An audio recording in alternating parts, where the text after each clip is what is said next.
Ausable Valley, Michigan, August, 1882.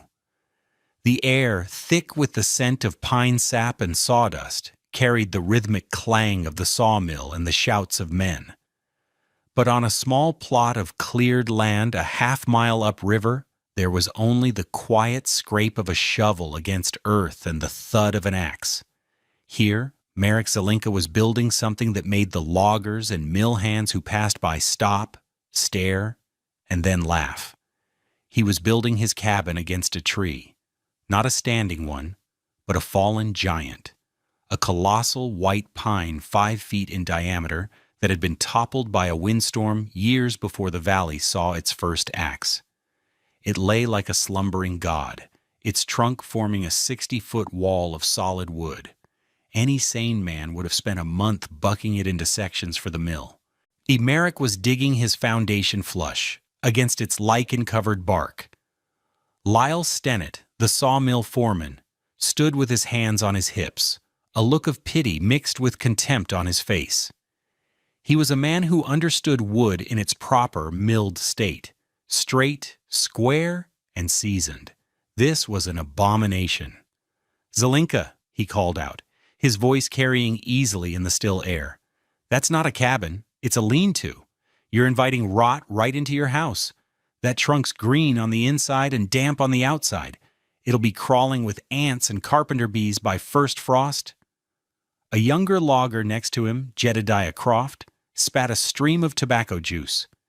"He's foolish, Lyle, letting the woods build half his house for him." Marek paused, wiping sweat from his brow with the back of a calloused hand. He looked at the massive log, then at Stennett. "The north wall will be strong," he said, his Bohemian accent still thick. He offered no further defense. He simply picked up his axe and returned to notching a log for one of the other 3 walls. The men shook their heads. The Bohemian was crazy. What did this Bohemian charcoal burner understand about thermal resistance that a seasoned sawmill foreman, a man who lived his life by the board foot, had missed? The answer to that question would change how this entire valley survived the winter. It would rewrite the rules of building in a land of endless trees and killing cold. Stick with us, and I promise you we'll learn how the deep, slow knowledge of an ancient trade can solve a problem that modern methods only make worse. We dig into these stories of forgotten ingenuity every week. If you value that, consider subscribing and letting us know in the comments what you think is the most overlooked resource in your own backyard. Marek Zelinka was not a carpenter. He had never built a cabin, never felled a tree for lumber, never worked in a sawmill. In the old country, in the deep forests of Bohemia, he was an uliz, a charcoal burner. His hands were not trained to the saw and plane, but to the shovel and the kiln. His world was not one of planks and beams, but of massive stacked logs, buried under sod and earth, and set to smolder for weeks in a slow, oxygen-starved fire. He understood heat not as a fleeting blaze in a hearth, but as a vast, enduring force to be managed, contained, and stored. He knew the soul of a log was not in its grain, but in its mass.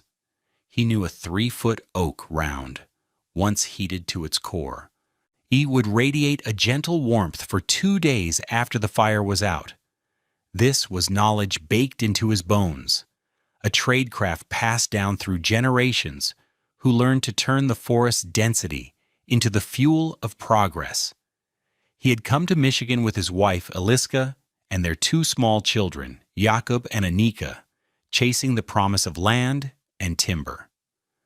But the promise had a brutal condition: survival. Their first winter in the Ausable Valley, spent in a hastily built, conventional one-room cabin, had been a lesson in failure. The structure was a sieve for heat. By supper, Frost would climb the single plank walls, tracing the path of the nails that held them together. Eliska would tuck the children into their narrow bed, their breath hanging in the air at pillow height like ghosts. Marek would feed the small stove until it glowed red. A desperate battle against the invading cold, but it was a battle he lost every single night. He would wake in the gray pre-dawn light to a profound and absolute cold. The stove would be a block of iron, and the ash in its belly held no ember, not a single spark of life. Their first winter was a shivering misery, a constant state of being just one log away from freezing. Marek knew he had failed his family. He had built like his neighbors, and he had suffered like his neighbors. This time, he would not build like a logger. He would build like a charcoal burner. The failure of the standard frontier cabin was a failure of physics. The men who built them were skilled with an axe and adze, but they were fighting a war against an enemy they didn't fully understand. The problem wasn't the cold outside. The problem was the speed at which the cold could get inside. A typical cabin wall in the valley was made of hewn logs, 6 to 8 inches thick, with gaps chinked with mud and moss. Or, for those with access to the mill, it was a single layer of 1-inch pine planks. These structures were designed for speed of construction and efficient use of lumber, not for thermal performance. The primary enemy was heat transfer, and it attacked on 3 fronts. First was infiltration. The Michigan wind was a relentless thief, finding every tiny crack in the chinking, every gap around the window frame, every space under the door.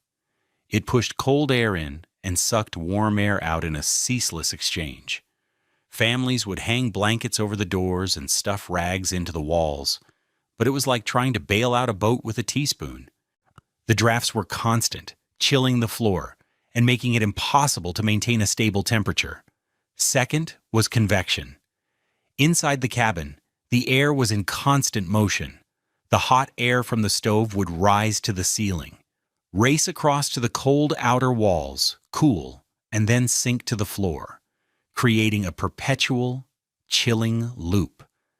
This is why a man's head might be sweating while his feet were numb with cold. The single layer of wood did almost nothing to stop this internal circulation of misery, but the most fundamental failure, the one Marek Zelinka understood intuitively, was conduction. Heat naturally moves from a warmer object to a colder one. A thin wall of wood is simply a poor barrier to this movement. Think of it in terms of thermal resistance, or R value. A 1-inch thick pine plank has an R value of about 1. Being an 8-inch log wall, if chinked perfectly, might reach an R value of 8 or 9. This was the peak of frontier technology, and it was wholly inadequate against a temperature of 20 degrees below 0 Fahrenheit, driven by a 30-mile-per-hour wind off Lake Huron.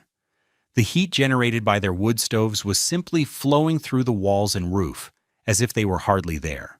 Angus McGuire, a logger with a cabin a quarter-mile from Marek's new site, burned through 12 cords of wood his first winter and still claimed his water bucket froze solid 10 feet from the stove.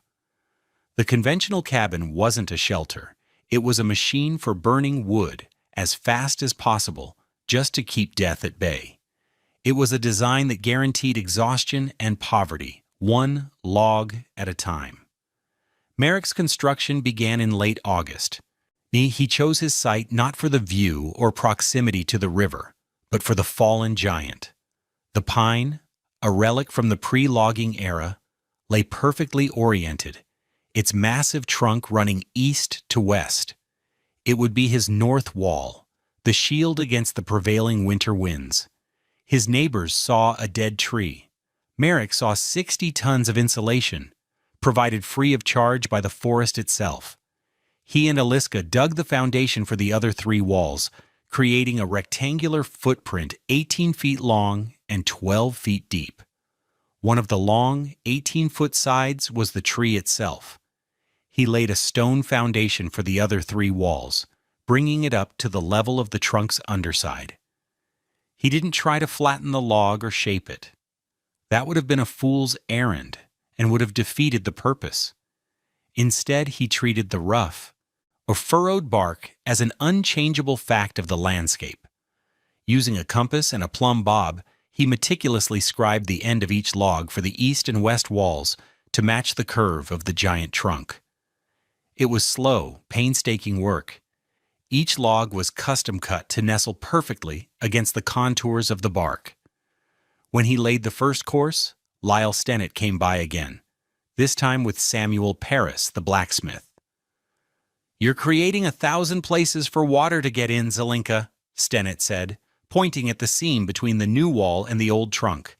"Snow will melt, run down that bark, and pool on your foundation. You'll have ice in your walls. And I'm telling you, that log is going to rot. You're building a house on a compost heap." Paris nodded. A man wants seasoned, dry timber for his home. "That thing's been soaking up ground moisture for a decade." Merrick simply ran his hand over the thick bark. "It is dry inside," he said, his voice quiet. He picked up a bucket of the clay and moss mixture Eliska had prepared and began forcing it into the seam, packing it tight with a small wooden paddle. He didn't argue. He didn't explain. He just worked. His wife Eliska watched him with a mixture of apprehension and unwavering trust. One evening, as he came in for supper, she touched his arm. "Merrick," she said softly, "the neighbors say our house will be a damp cave. They say it is not a proper house." He looked at her, his eyes tired, but clear. "In my work, we use the earth to hold the heat. This is the same. The tree is like the earth. It is slow. It will hold our warmth." He paused. "It will not be a cave. It will be a kiln for bread, not for charcoal." That was all he said, but it was enough for her. The roof was the final, crucial element. He laid rafters that rested on the top plate of his south wall and ran all the way to the top of the giant log, embedding them securely. He was not just building against the tree, he was making the tree a structural part of the house. By the end of September, the cabin was complete. It looked strange, half-built, like a wooden limpet clinging to a dead leviathan. The mockery lasted through the autumn, but the validation was waiting in the cold heart of winter. To understand why Marek Zelinka's cabin worked, you have to understand a concept that frontier builders knew by feel but not by name: thermal mass. They mistook the log for insulation. It was not. It was a battery. Insulation, like the wool in a man's coat or the trapped air in a bird's feathers, works by slowing the transfer of heat. It has a high R value. A 5-foot thick log of solid white pine, however, doesn't have an exceptionally high R value per inch. It's only about R1 per inch. So, the 60 inches of Marek's north wall had a calculated R value of approximately R60. This was an immense number compared to the R9 of a standard log cabin, but it was not the whole story. The real magic was in the wood's density. White pine weighs about 25 pounds per cubic foot. Marek's north wall, a section of log 18 feet long and 5 feet in diameter, contained roughly 350 cubic feet of wood. That's nearly 9,000 pounds of organic material. It was this sheer mass that made the difference. When Marek lit his stove in the morning, the heat radiated through the small cabin. The thin plank walls of his neighbors would heat up quickly and just as quickly conduct that heat to the outside air, where it was lost forever. But Marek's north wall did something different. The energy that struck its surface didn't just pass through. It began a slow, laborious journey into the heart of the log. It took a tremendous amount of British thermal units, BTUs, to raise the temperature of those 9,000 pounds of wood by even a single degree. This is the principle of thermal mass. The log acted as a heat sink.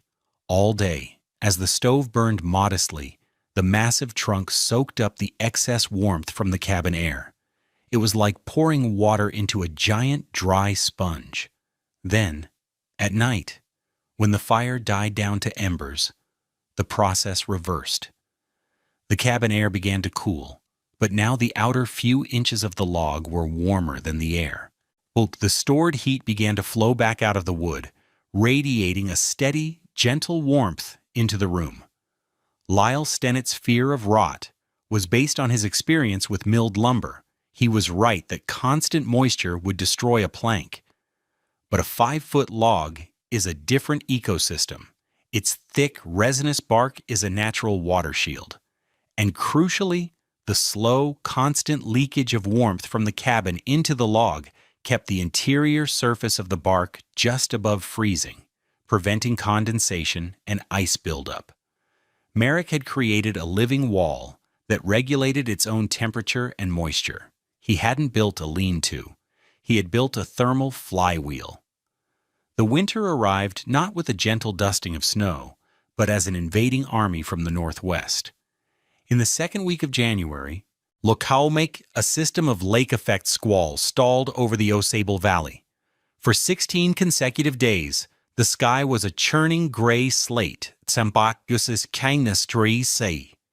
dumping wet, heavy snow that was scoured into monstrous drifts by a wind that never seemed to stop. The temperature plunged to 15 degrees below 0 Fahrenheit and stayed there. For the settlers in their conventional cabins, it was a state of siege.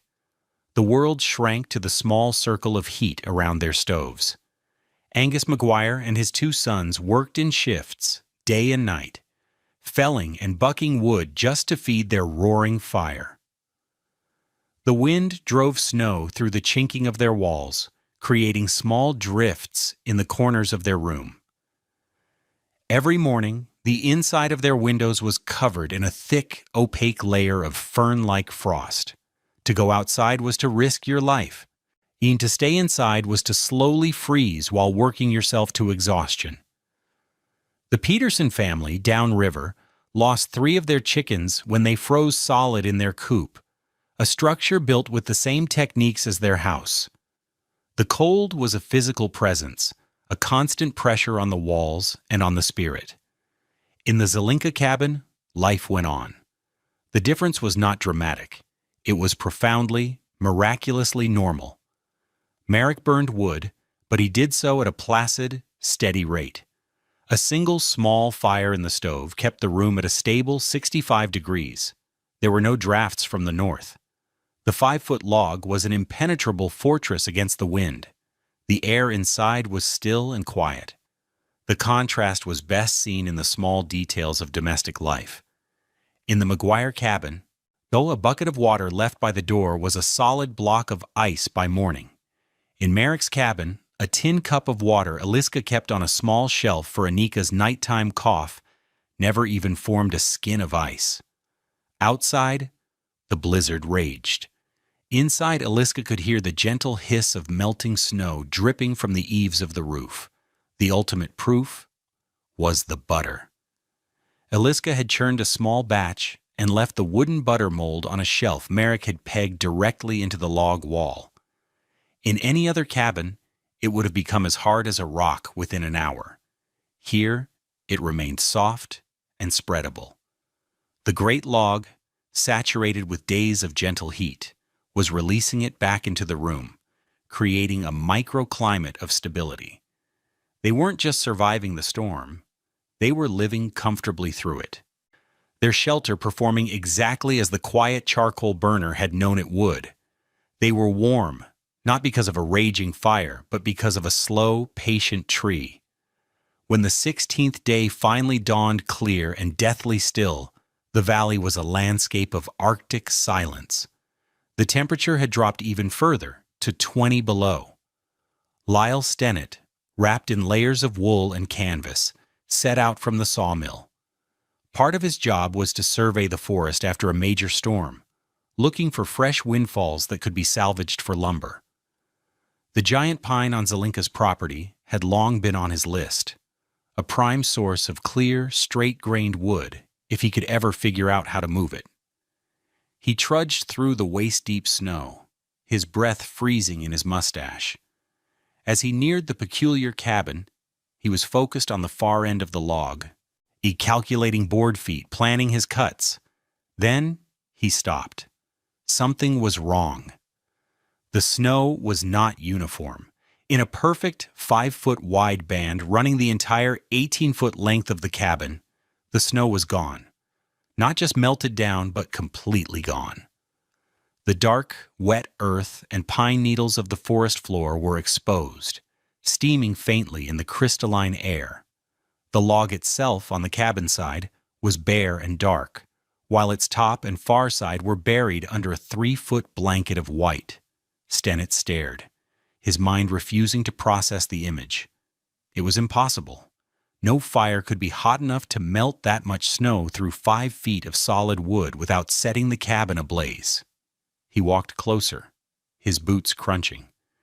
He reached out a gloved hand and placed it on the rough bark of the trunk, right where it met the cabin wall. He expected to feel the biting cold of the wood. Instead, through his leather glove, he felt a faint, unmistakable warmth. It was a deep, radiant heat, like the side of a cooling oven. He stood there for a full minute, the cold air stinging his face, while his hand rested on the warm tree. All his certainty, all his professional knowledge of seasoned, milled lumber dissolved in that moment. He had been so profoundly, demonstrably wrong. He walked to the cabin's simple plank door and knocked. Merrick opened it. Stennett braced himself for the blast of frigid air that always rushed out of a cabin door in such weather. But what flowed out was not cold. It was a wave of calm, stable, gentle warmth. It didn't smell of wood smoke and desperation, but of baking bread and settled life. He stepped inside. The air was still. The small stove glowed with a low, peaceful fire. Eliska was kneading dough on a flour-dusted table, and on a small shelf built against the massive log wall sat a bowl covered with a cloth. Inside it, a mound of dough had risen high and full, a testament to a steady, patient warmth that had lasted all night. Stennett walked to the inner wall, the source of the impossible heat. He pulled off his glove and placed his bare palm flat against the wood. It was not hot. It was just warm, a living warmth that seemed to come from the very heart of the tree. He looked from the risen dough to Merrick's calm face, the foreman's own face, chapped and red from the cold, drained of its color. He finally understood. "Merrick," Stennett said, his voice husky with awe, "you didn't build a wall. You built the back of a hearth." Lyle Stennett was a practical man. His conversion was not marked by a lengthy apology, but by immediate action. That afternoon at the sawmill, he gathered the crew of sawyers and teamsters before the shift end. They were cold, exhausted men, weary from their own battles against the winter. "We've been building wrong," he began, his voice cutting through their tired murmurs. He didn't mention Merrick by name at first. He just described what he had seen: the melted snow, the risen dough, the quiet, steady warmth inside a cabin with a small fire. He described a north wall that wasn't a liability but an asset, a wall that stored the day's heat to fight the night's cold. The men were skeptical, but they respected Stennett. His word carried the weight of experience. "The Bohemian?" one of them asked. "The one with the lean-to?" "It's not a lean-to," Stennett corrected him, his voice firm. "It's the warmest house in this valley, and he built it with a dead tree we all thought was worthless." The idea, once planted, spread like fire in dry grass. It was radical, yet simple. It cost nothing. In fact, it saved labor. The valley was littered with fallen giants from the first wave of logging, trees too big or awkward to be easily moved to the mill. They were nuisances. Now they were seen as resources. That spring, the technique began to appear throughout the region. Mill hands heading out to the remote logging camps took the knowledge with them. At Camp 4 near Grayling, they built a new bunkhouse against a massive, half-buried hemlock log. The camp boss reported they cut their firewood consumption by a third that next winter. Two brothers, recent immigrants from Scotland, adapted the idea and built their homestead against a granite rock outcropping, applying the same principle of thermal mass. By the following spring, at least 4 logging camps and a half-dozen new homesteads had incorporated Merrick's design. The Zelinka Wall, as some called it, became a piece of local folk wisdom, a testament to an idea that worked. Marek Zelinka, the quiet charcoal burner from Bohemia, had no formal training in engineering or thermodynamics. Yet, with knowledge passed down through generations of kiln tenders, he had built a structure that anticipated principles of modern building science by nearly a century. His cabin was a perfect example of a high thermal mass system. Architects and engineers today use concrete, stone, or brick to achieve the same effect. And designing trom walls and passive solar homes that absorb the sun's energy during the day and radiate it back at night. Marek used what the forest provided: wood. He instinctively understood that the key to comfort in a cold climate was not just resisting heat loss, but creating thermal stability. His massive log wall acted as a regulator, smoothing out the wild temperature swings between a stoked fire and dead embers, between a sunny afternoon and a sub-zero night. He had created a passive heating system, a structure that did the work for him. It was an elegant solution born not of theory, but of a deep, practical understanding of how a material holds and releases energy over time. The great pine had stood on that ridge for 300 years. It had been a sapling when this land was the undisputed home of the Anishinaabe. It had sheltered generations of eagles and owls. Its roots had held the soil, and its canopy had shaped the light of the forest floor. When the great wind finally brought it down, its life as a tree was over. The loggers saw it as timber, board feet waiting for the saw. Lyle Stennett saw it as a problem, a potential source of rot and insects. They saw a dead thing. Marek Zelinka saw a continuation of its purpose. He understood that the tree's immense solid heart, which had taken centuries to grow, was still a reservoir of strength and stability. He saw that its service was not finished. The forest had provided the perfect shelter, but it took the eyes of a man trained in the slow, deep arts of fire and earth to recognize its shape. A tree does not stop sheltering the day it falls. If you enjoyed this look into the forgotten wisdom of our past, please consider liking this video and subscribing to our channel for more stories of frontier ingenuity. We'd love to hear your thoughts in the comments. What is a piece of old knowledge from your family or region that you believe still holds value today? Disclaimer: this video presents a historically inspired reconstruction for educational and storytelling purposes. The characters, names, and specific events depicted are fictional, but the building techniques and scientific principles are based on real historical practices. The application of any building method today should be done in accordance with modern building codes, safety guidelines, and professional consultation. This content does not constitute professional, technical, or legal advice.